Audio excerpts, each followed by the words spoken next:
Bom dia, hoje é dia 16 de julho de 2019. Mais uma vez aqui eu venho gravar um vídeo para compartilhar com vocês no canal, trazer uma palavra, trazer também uma reflexão.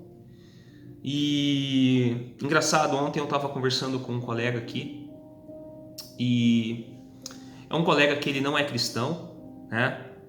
E eu venho sempre falando do reino de Deus com ele, sempre venho falando do amor de Cristo, falando sobre o pecado que nós antes éramos escravos e que a humanidade ela tá escravizada pelo pecado, pela maldade que há no mundo.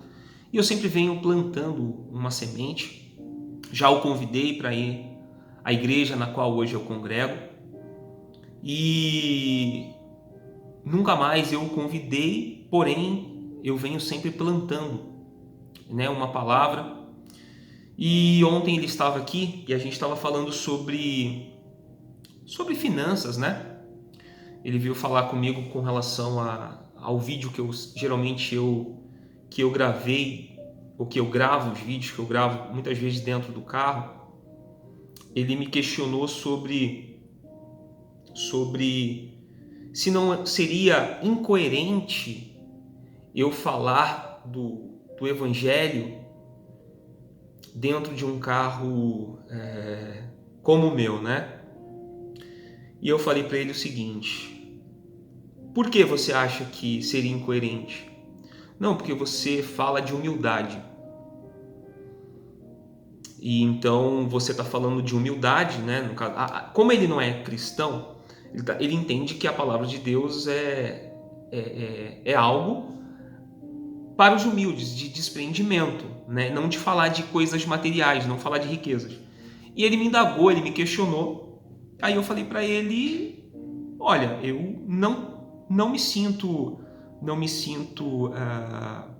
incomodado, até porque a minha vida não é um carro, a minha vida não se resume ao que eu tenho, mas ao que eu sou. Mas eu queria entender ali o pensamento dele. E aí ele falou assim: você merece o carro que você tem? Eu falei para ele: não, eu não mereço o carro que eu tenho. Porque quem é que merece alguma coisa? Quem é que pode merecer?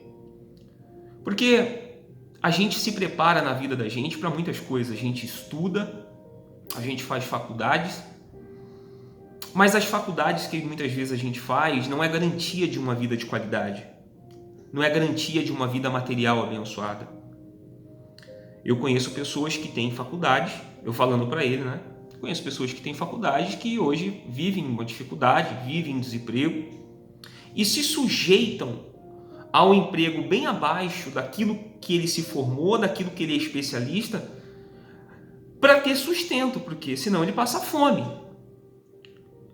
Aí ele me indagou de novo: mas e quem é rico e está na igreja? Merece? Aí eu falei da mesma forma: o estar na igreja ou o ser cristão não quer dizer que você vai ser rico. Porque não se trata de merecimento ou de eu fazer coisas que me levam a ter coisas. Ou então, vamos lá. E aí eu entrei num outro assunto. Ele sabe do meu canal, ele sabe que eu frequentei a Instituição Universal. E eu falando: cara, eu saí da Universal primeiro porque eu entendi que eu não merecia nada. E que eu não poderia colocar Deus na parede por eu ter deixado de fazer determinadas coisas, de viver uma vida de pecado como eu vivia. Então eu não mereço nada. E por eu entender que eu não merecia nada, que Deus já tinha me dado tudo na pessoa de Jesus, na sua graça, na salvação que me alcançou, eu percebi que eu não poderia mais exigir nada ou pedir nada mais, senão agradecer e ser grato a Deus. E aí eu falei para ele o seguinte: ninguém merece nada, nem eu mereço ser rico, nem você merece. Eu não sou rico. Pelo contrário, a gente tem passado momentos difíceis. Eu trabalho com vendas e tem sido um ano bastante complicado para quem trabalha com vendas e não tem salário. Então tem sido um ano bastante difícil para mim, mas nem por isso eu estou infeliz, pelo contrário. No momento de dificuldade, principalmente dificuldade financeira, é onde eu mais vejo o amor de Deus e o cuidado de Deus para comigo. Eu poderia estar falando aqui de riqueza, de prosperidade. Eu não sou rico, tá? Eu trabalho, vivo a dificuldade que muitas pessoas vivem. O carro não quer dizer que eu seja rico. Que naquele momento, eu e minha esposa, nós conseguimos, trabalhamos um pouquinho mais e conseguimos. E desfrutamos disso, mas a nossa vida não se resume àquilo, a coisas, a objetos, a uma casa. Mas a nossa vida tem a ver com o nosso relacionamento com Deus, com aquilo que nós confiamos que Ele cuida de nós, Ele está no controle de todas as coisas. E não tem a ver com... porque hoje eu já não vivo mais a vida que eu vivia, desregrada, de pecado, porque eu não vivo mais aquela vida e hoje eu procuro viver uma vida reta e íntegra com Deus, que me dá direito de exigir dele qualquer coisa, ou de participar dessas campanhas malucas de fé e sacrifício, que agora eu vou ter uma vida abençoada, vou ter uma vida regalada, vou ser rico. Primeiro que, diante de Deus, eu não mereço nada. Pelo contrário, a única coisa que eu mereço, ou merecia, era a condenação eterna pelo pecado que eu era escravo.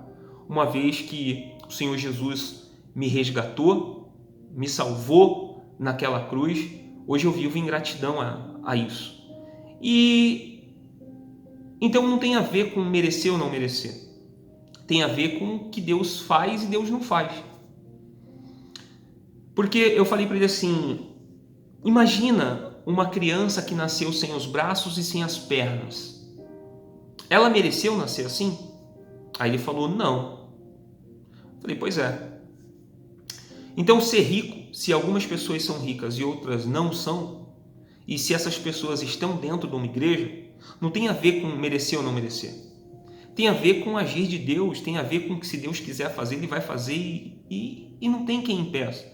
E não adianta você achar que você vai fazer coisas, que você vai mover a mão de Deus e você vai ser uma pessoa rica.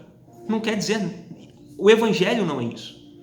Isso que se você crê assim, é porque você foi inspirado por pessoas que não são inspiradas por Deus. São pessoas inspiradas pelas suas próprias cobiças, pelo seu próprio ego, pelos seus próprios ensinos humanos. Porque o Evangelho não nos garante riqueza. O Evangelho, o verdadeiro Evangelho, não nos garante riquezas. Ainda que você encontre frases de efeito isoladas, nós não temos garantia de riquezas. Então, se eu não sou rico e hoje eu me torno cristão e vou fazer as coisas todas certas, vou participar de tudo dentro da igreja, de campanhas, eu não tenho garantia nenhuma de que eu serei rico, porque não é o que eu faço que me faz merecer ou não merecer. E aí eu falando com ele, sempre falando com ele, sempre plantando uma semente, embora ele não tenha ainda ido até a minha igreja, eu percebo que a palavra que eu tenho levado sempre para ele, que tenho apresentado para ele, ela de certa forma ela tem crescido. Se ele vai se voltar para Jesus, se ele vai dar uma oportunidade para ele se encontrar em Jesus, eu não sei, Deus o sabe. Mas a minha parte eu estou fazendo. Eu estou levando a palavra, eu estou levando sempre que eu posso o amor de Jesus, a graça de Jesus, e tenho procurado explicar para ele a questão da graça, sobre ninguém merece nada, ninguém merece, nós não merecemos, nós somos depravados, nós somos pecadores e nós somos dependentes de Jesus. Essa é a verdade. Nós precisamos de Jesus na nossa vida em todo o tempo, todo o tempo. E aí falando com ele, aí hoje eu me lembrei de uma coisa, para poder exemplificar essa questão da graça sobre merecer e não merecer. E no livro de Lucas, no capítulo 23, no livro de Lucas, no capítulo 23, no verso 39, Jesus ele foi crucificado com 2 ladrões na cruz. Um de um lado, outro do outro. E aí note só esse diálogo aqui. E um dos malfeitores que estava... Vamos lá de novo, desculpa, pessoal. E um dos malfeitores que estavam pendurados blasfemava dele, dizendo: se tu és o Cristo, salva a ti mesmo e a nós. Respondendo, porém, o outro ladrão repreendia-o, dizendo: tu nem ainda temes a Deus, estando na mesma condenação?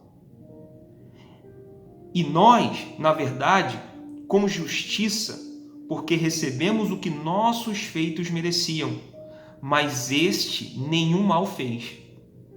E disse a Jesus: Senhor, lembra-te de mim quando entrares no teu reino. E disse-lhe Jesus: em verdade te digo que hoje estarás comigo no paraíso. Isso aqui é glorioso, isso aqui é graça. Se você não entende a graça, aqui está a graça. Tinham 2 naquela cruz. Um questionou a Jesus dizendo: se tu é quem você diz que é, salva você mesmo e a nós. E o outro falou: rapaz, você é maluco. Nós merecemos essa condenação porque nós produzimos o mal, mas ele não produziu nada. E ele se voltou para Jesus e falou: Senhor, lembra-te de mim quando entrares no teu reino. A graça estava disponível para os 2, mas um não reconheceu a graça, não reconheceu como filho de Deus. Eu entendo uma coisa nessa passagem. Aquele ladrão que falou: Senhor, lembra-te de mim quando entrares no teu reino, muito provavelmente, ele já tinha escutado falar de Jesus. Ele já sabia quem era a pessoa de Jesus. Ele já tinha escutado falar das obras do que Jesus tinha operado, os milagres que Jesus tinha operado. Ele não caminhou com Jesus, mas ele já tinha escutado falar. Muito provavelmente. Porque esse pensamento ou essa fé que nasceu nele não veio naquele momento de dor, mas porque ele já tinha escutado falar. E eu acredito também que o outro ladrão já tinha também escutado. Porque as coisas que Jesus estava fazendo e o burburinho que aquilo estava gerando na cidade, muito provavelmente ele já tinha escutado também falar. Mas ali na hora do final, na hora da dor, ele não tinha se convencido de que ele estava diante de uma pessoa inocente e que não tinha culpa sobre ele. E ele falou: se tu é mesmo quem você diz ser, salva você mesmo e salva nós. E o outro falou: não, nós merecemos estar aqui. Ou seja, eu fiz muita coisa errada. Eu mereço esse final. Eu mereço esse fim. Mas, Senhor, lembra-te de mim. Ele apelou para Jesus. E aí Jesus veio e fez a coisa mais maravilhosa que ele poderia fazer ao ser humano. Ele falou: ainda hoje você estará comigo no paraíso. Esse ladrão não fez propósito, não deu dízimo, não deu oferta, não deu nada. Não participou de fogueira santa, não precisou subir no monte. Ele não... Depois da conversão dele, ele não fez nada que pudesse fazer com que ele merecesse o que Jesus estava fazendo por ele. Ele morreu depois. E ele foi para o céu. Hoje, para alguns crentes, Isso seria um absurdo. A gente não consegue olhar para o nosso semelhante, principalmente quando o nosso semelhante é mau, quando o nosso semelhante ele vive a maldade na sua plenitude, de nós estendermos a mão e dar graça para ele e ter misericórdia com ele. Nós queremos que ele pague, nós queremos que ele sofra pelo que ele fez, pelo que ele está fazendo, pelas maldades. E Jesus falou assim: não, eu não olho dessa forma. Ainda hoje você vai estar comigo, só que é agora. Você não vai voltar, eu não vou te dar, eu não estou te perdoando e você vai voltar. Jesus, ele poderia ter, de alguma forma, ter dado a salvação para esse ladrão e, de certa forma, ter feito algo para que ele não tivesse mais naquela situação, que ele fosse agora falar de Jesus. Não, ele morreu. Só que ele morreu salvo. Ele recebeu de graça a salvação. E aí, eu respondendo agora para esse meu colega, eu espero que ele veja esse vídeo, eu não mereço ser rico. Isso é uma dádiva, é um dom. Deus, se Ele quiser me dar, Ele me dá. Se Ele não quiser, não vai mudar o meu relacionamento, não vai mudar a minha opinião.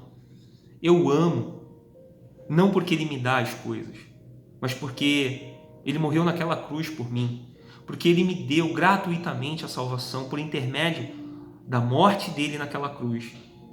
Não é pelo que eu faço, não é pelo que eu sou, não é pelo que eu tenho, mas é pelo que Ele fez. Então, se você acha que merece alguma coisa, reveja o seu cristianismo, reveja esse evangelho ou essas palavras que você tem escutado, que você tem ouvido. Porque se você acha que merece alguma coisa de Deus, se você acha que as suas riquezas você tem porque você mereceu e fez por merecer,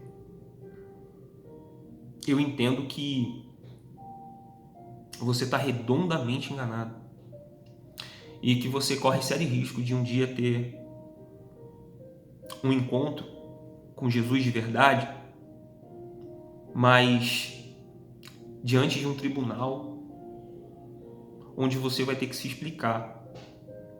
Porque se hoje eu tenho a salvação, se hoje eu vivo a alegria da salvação, é porque Jesus me perdoou naquela cruz. Esse ladrão entendeu que ele estava diante de Deus, de um homem inocente, porque ele já tinha escutado, muito provavelmente, falar de Jesus, e ele entendeu. Ele falou: Senhor, eu reconheço os meus erros, eu mereço estar aqui, eu errei, Senhor, eu fiz maldade, fiz coisas terríveis, eu mereço essa punição, eu mereço essa morte, mas o Senhor não. Lembra de mim? Jesus, e claro, filho, ainda hoje você vai estar comigo. Graça. A salvação é isso. Ninguém merece a salvação.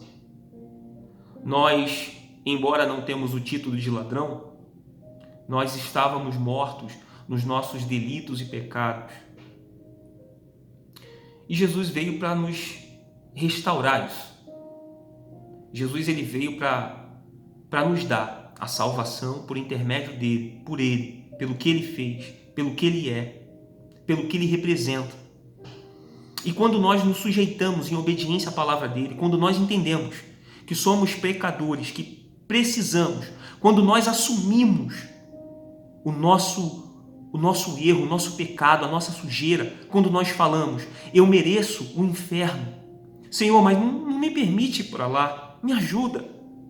Ele te dá força, ele te faz nova criatura, sem você precisar dar nada. Você não precisa dar nada. Nada. Não é dízimo que te salva, não é oferta que te salva, não é propósito que te salva, mas é o que Jesus fez que te salva. E quando você tem um coração grato pela salvação que Ele te deu gratuitamente, dízimo, oferta, 10%, 20%, 30%, 50%, 5%, não faz mais a diferença. Você o faz porque você tem um coração grato e você reconhece o que Ele fez por você. Nós não merecemos riquezas, porque se eu acho que eu mereço riqueza e eu vejo pessoas pobres, miseráveis, eu entendo que existe um Deus que não é Deus, que é um carrasco. Se eu entendo que eu mereço ser saudável e eu vejo que alguém nasceu com um problema e sofreu, não viveu, sofreu a vida inteira com determinada enfermidade e nunca foi curado e morreu com aquela enfermidade, se eu mereço ser saudável e ele merece ser doente, eu desconheço esse Deus, eu não quero esse Deus. Mas eu entendo sim que a graça do nosso Senhor Jesus está em todas as coisas. A graça do nosso Senhor Jesus está nas coisas mais simples. A vida cristã, ela é uma roda gigante que gira. Ela gira. Ora, eu tenho para dividir com o irmão. Ora, vai faltar. Vai ser escassez. Vai ser dificuldade. Mas eu creio que Deus está comigo e Ele vai me dando esperança de prosseguir e de viver. Então, que Deus possa falar com você. Que Deus possa abrir o teu entendimento para o amor, para a graça dele, e que o Senhor Jesus seja revelado a você. É isso que eu torço, é isso que eu oro, é isso que me alegra quando alguém fala, não que concorda comigo, com os meus vídeos, mas quando as pessoas falam, eu vivo isso que você está vivendo, porque eu conheci de fato e de verdade o Senhor Jesus. A minha alegria é saber e compartilhar o reino de Deus. Então que Deus possa derramar graça e misericórdia sobre as nossas vidas, a sua vida, e que de alguma forma esse vídeo possa te ajudar. Esse é o meu desejo. Tá bom? Deus abençoe e até uma próxima.